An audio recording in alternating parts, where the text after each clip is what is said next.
So there was an interesting study. I don't know if it was a study. I heard it on a podcast. Don't know if this is accurate. I hope it is. Let me say it, and I'm going to go do some research on my computer, and just to make sure I've got it right. But I think more than 50% of people don't have an internal monologue. So, like for example, I like speaking to myself a lot. Shower thoughts, going on a walk, on my way to work, whatever it is, I think to myself a lot. I speak to myself a lot. Even when I'm working, I'm like, yeah, okay. And I'll just have the most weirdest conversations with myself at times, like very weird conversations about like wild level conspiracies, but let's not get to that. But fascinating, right? Like, do you have the same experience? Oh, internal monologue? Yeah, I definitely have that a lot of times. As you said, like showering, driving, even when it's just having that time alone. And I think it's actually very important because having inner monologue allows you to clear up thoughts and it allows you to get.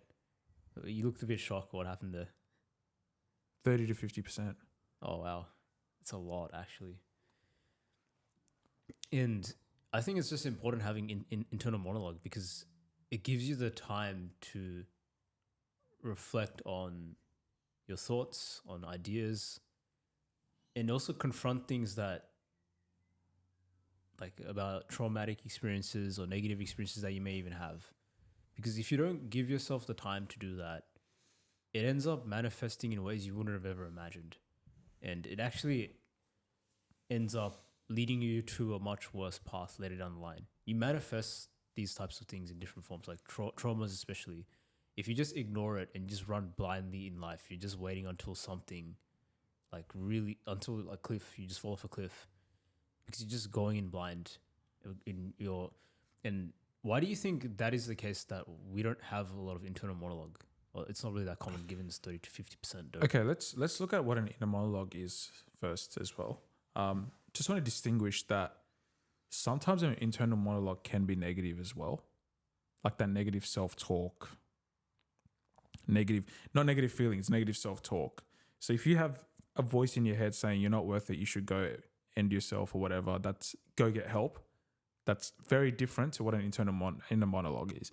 For me, an inner monologue is give me a topic, right? You have a topic, any topic, the ability for you to have a conversation on that topic with yourself.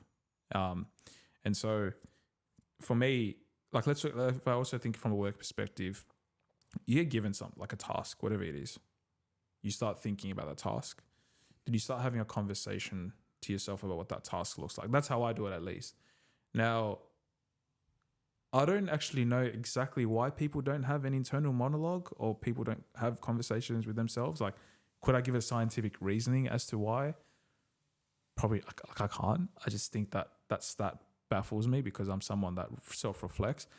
But I think if I was to maybe speculate a reason, I would say the lack of self-reflection, like not being able to actually think about what this means at a deeper level. And so I think this comes a lot from like looking at things from a surface level. That's what social media has actually done, I believe. It's actually taken that away because we look at things at a surface level now and we take that as value. But beyond that, you have different layers of things beyond that that have, what's that word? That have a different, that could provide different context to what's at the surface level. So it provides a bit of a reasoning as to what's at that surface level. And so I think understanding that beyond that surface level is very important, right? And like an example, you might have like there's influencers and people out there that take photos in like private jets, but it's not their private jet. So at surface level, oh my God, he's so rich. He's got a private jet. Okay, cool. Not crapping onto someone that has a private jet. Good on you. Well done. That's a pretty big achievement. But if you have to fake it to show your followers that you're in a private jet, at surface level, you're 9 out of 10 people that are following you are going to take it at face value. Oh, he's in a private jet. 10% though, that 1 in 10 will actually question it. And when you start questioning it, you start having that conversation with yourself a bit about it. You know, it's so I think I really want to distinguish the difference between like inner monologue and conversations as if you're having negative self-talks with yourself that you're not worth it, you're not selfless, you're not worth it, your self-worth is down the drain, you're not, try to get the right help. There are ways around it, of course. But I'm just purely speaking from like, you're given a task or just a random thought. Like you could be walking, you see a dog, like, oh, that dog's cute. What could that dog, what's that breed of that dog? What, like that curiosity. So I think it's lack of curiosity, lack of self-reflection, and just taking things at surface level that has really eradicated that inner monologue. But look, I could be completely wrong. Yeah, I think like to go to that question of why I think it's not that common is because, as you said, social media has really, I think it's social media algorithms and all these things have really just taken away from our curiosity. Like instead of me intentionally going searching something, oh, it's on my recommendation list. Why do I have to go and search anything? It's like all recommendation. It's like all these apps, all recommendation. Like I don't even have to search anything. It just comes up. I just tap the button. That's it. So, in with social media, it's all like superficial things. Like you see on posts, it's just all focusing on like fame, wealth, and just that's all you see. And I think as well as is because and this is just me speculating, right? I don't know much about the science behind all this, but I think it's also because of we live in the age of abundance. Like everything is so easily accessible to us. We don't need to go out and we don't and as a result, because so many things are automated for us, we don't have to really question as much. We just click buttons and then it just arrives. And because there's so much focus on superficial things through social media, we don't also question, we don't go through that curiosity state.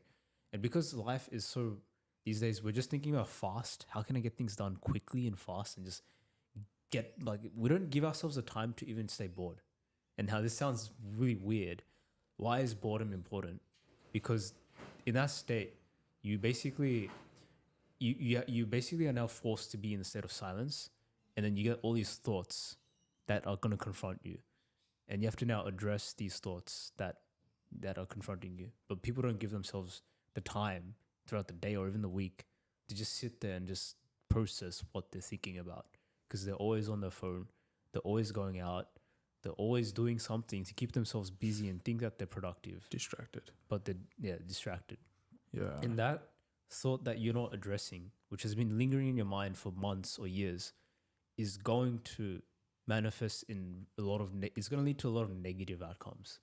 If it's something that's like traumatic or something, it can lead to bad relationships. It could lead to you sabotaging yourself, in doing bad habits. It really does manifest in ways. So, and I think a good test is also like give yourself whenever in the week, sit in a room by yourself for 30 minutes with nothing, like no phone, nothing, nothing at all, like a dark completely. See if you can survive in that with just yourself for 30 minutes. Because I'll tell you, you get a lot of thoughts in that situation. Get very anxious. You become more aware of your insecurities and everything. I think, and by doing that consistently, you'll be able to then address these other thoughts and things you have. Just that state of boredom and nothing, like boredom and just alleviating away from tech and everything else from the world, detaching from that world and focusing on your inner world will allow you to then confront these thoughts, and then I think you'll in a way slowly start to be able to have like these inner monologues. Yeah, well said. Really well said. It's a good point. Going back to social media, I think the biggest thing with social media, they've figured this out, is the endless scrolling. Right. So let's say you only get 100 scrolls a day. You'd be very conservative in how you use that.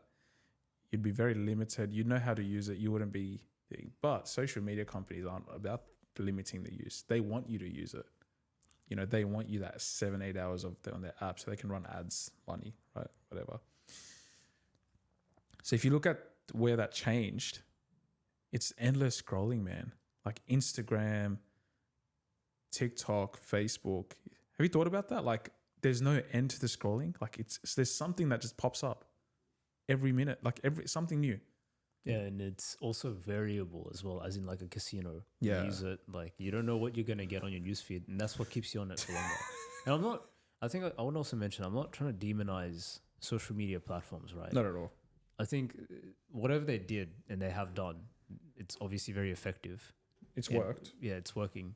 But I think it's just being more conscious of like how you spend your time and the reason why inner monologue is important as well. And like understanding why you don't have inner monologue. It's because you distract yourself with so many things around you that you don't actually give yourself the time to focus on yourself.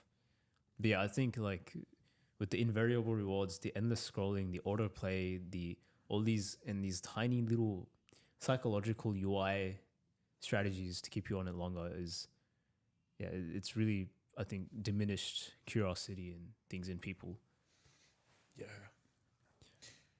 It's a curiosity is very important. I think I've said it in the past, but it's the differentiating factor. I think just being curious. It's what's led to the most innovation. It's led to the most theories in science. If we look at it from that perspective, it's been different. Like that's where a lot of like Newton's third law of gravity or something, right? Was it? Yeah, The apple falling. Newton, yeah, like the apple fell, and then he just started to question why did the apple fall. Yeah. For a person, most people would be like, "Oh, it just fell." But These he's days just would like, make a TikTok about it. Hey guys, an apple's just fallen. exactly, but Just butcher that American accent. the apple's fallen. But The like, apple's fallen, Dad. but it's just like asking the questions and just being curious. I think really has even Albert Einstein. He would have thought experiments, and with these like when he goes in debates, he would have like these thought experiments, like these hypothetical scenarios, basically. And that led him to the development of the general relativity and a lot of other things like black holes and all this other stuff that he's discovered. I think part of it was because of like the curiosity element. 100%. It doesn't come from a place of, oh, I just know this. It's understanding that, okay, I know this. Why is it like this? What are the consequences of this? Like that next level of thinking. And I think it's to say, I think everyone is capable of it. It's just a matter of, sorry, I'm just fixing my mic. Technical issues, it's all good. Technical issues. See it on camera, guys. It's all good. Yeah, like there's a lot of things that you'd be surprised how much curiosity can play a big part in your development. Yeah, definitely. I think if it wasn't for curiosity, I wouldn't have known what I know now. But also part of knowing that what I don't know, questioning that is very important. What don't I know and why? Like investigating more into that is it gives you a better perspective of like a lot of things. That's why religion as well, for example, not to get controversial, but have the ability to just question things is very important. Look, taking things as value is great for certain things, but just knowing the why a certain thing is that way helps you find the purpose of why you're spiritually connected to that. But secondly, it helps you understand, if you get asked, oh, why is it like this? It's like, well, okay, well, this is why. This is the context behind it. So providing the context behind things actually helps a lot. But going back to social media, like this age, this weird time, right? Like I think both of us being Gen Z, yeah, it's a weird time. It's a weird time. I think it's interesting because our generation is quite interesting. We went from exposed to a bit of technology at a young age. So from like ages 5 to like 10, we didn't have much technology. We're starting to get towards it, like those smart boards in primary school. Every primary school had those smart boards, and that was considered like the next, like that was considered actually such a great thing, right? Yeah. Like that invoked a lot of curiosity. Like, oh wow, we got smart boards now, and it's so cool. And then you go like phones evolved. You've got the iPhone. So we grew up in that point, and then. But I just feel like there's been a moment. I don't know if I could be wrong, but there was just this moment of just super progression in technology.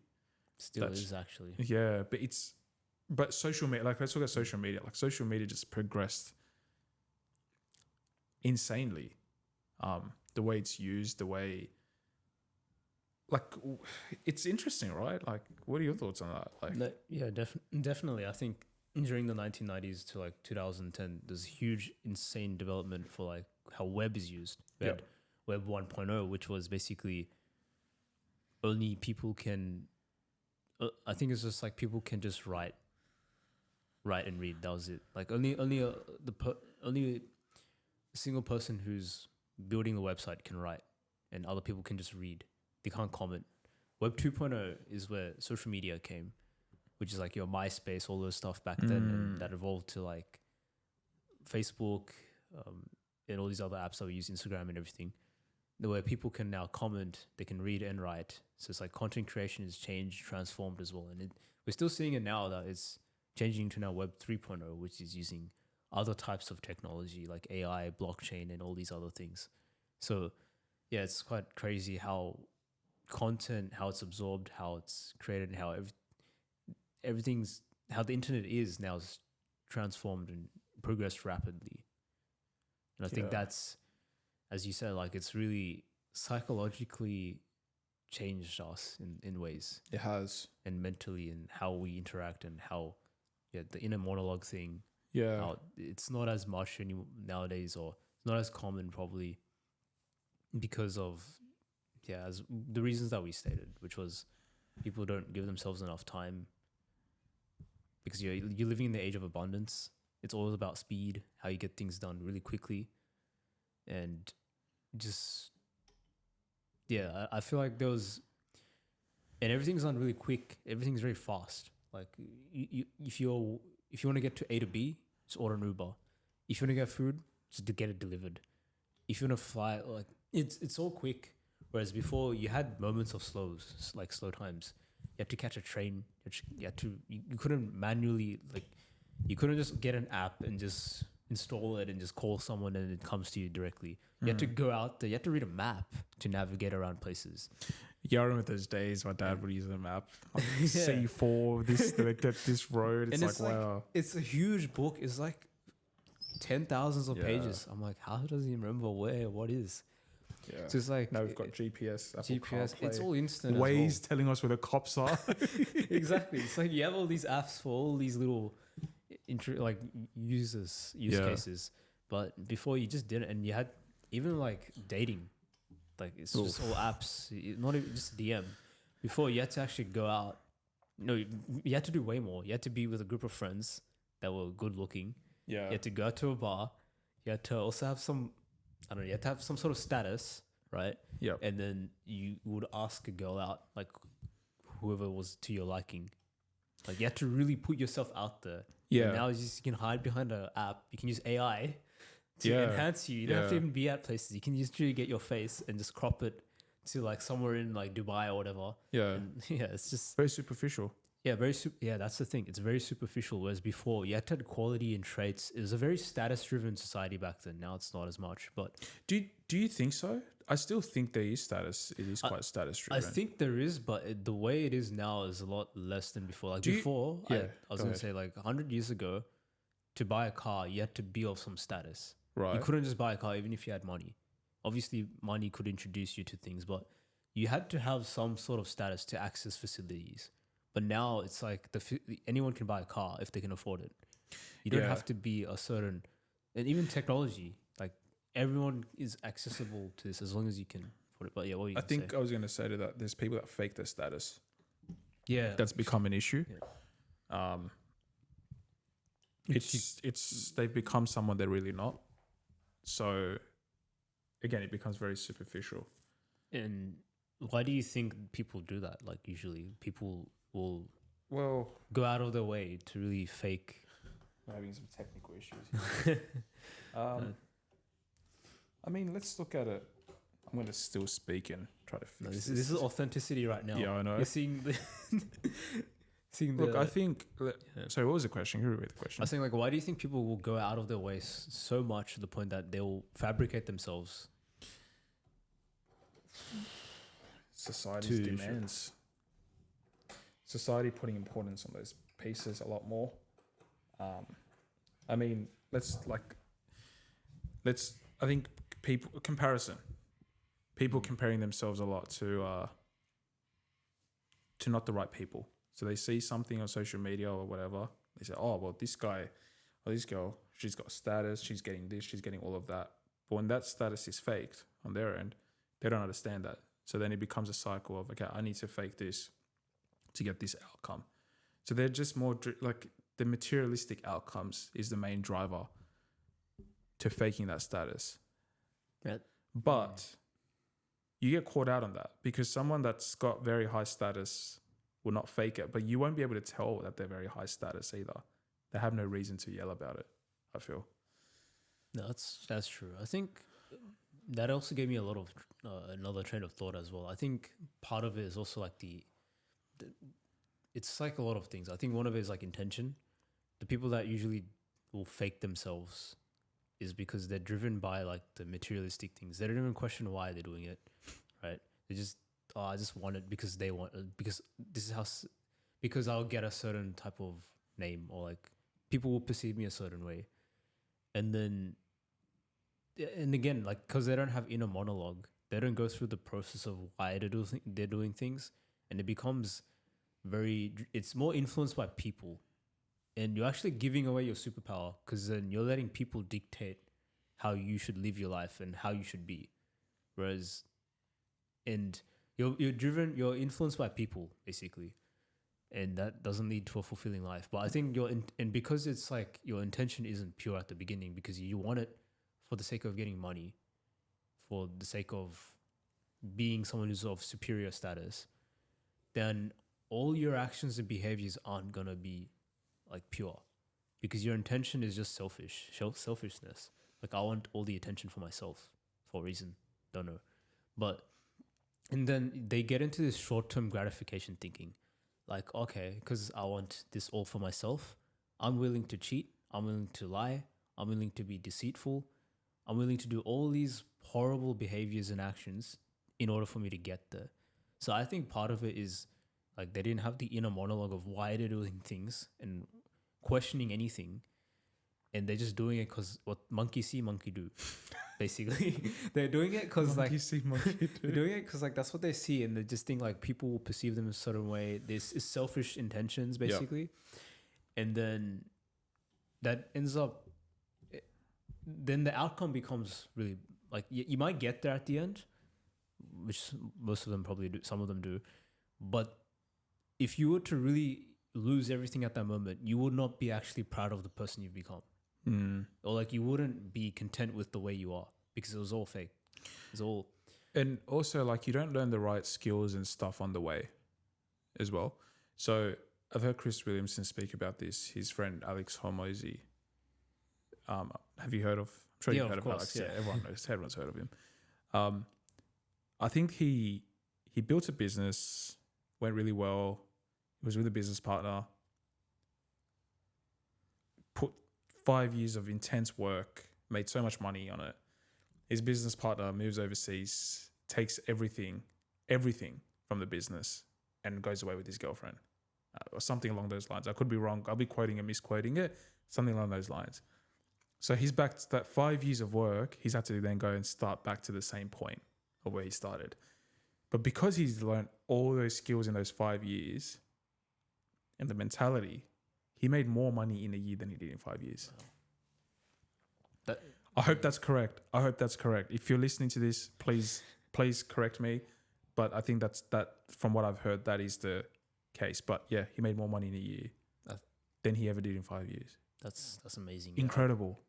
I think that's the thing I think that's the way you want to build yourself. You want to build yourself such that even if you lost everything after this, you're not afraid of it, because you actually have built yourself to the point that you can handle like failure. Yeah. I think that's the type of, and you need to start questioning, what is that going to take? What does that look like? How do I learn? Where? But you have to start having these dialogues with yourself. Otherwise, you're going in blind and you're just waiting until a cliff falls, and at some point, or some disaster happens, like a tsunami or something happens, which you cannot see ahead of time. And then it's gonna force you're gonna be forced in that time position to then really question what you're doing and why you're doing, why you feel this way, blah blah blah. You're gonna be forced at some point by the world or nature to really reflect. It's gonna happen. So I'm just gonna hold this like this and say our farewell. We're gonna fix this, but I think we'll wrap up there. I think that was a good random talk.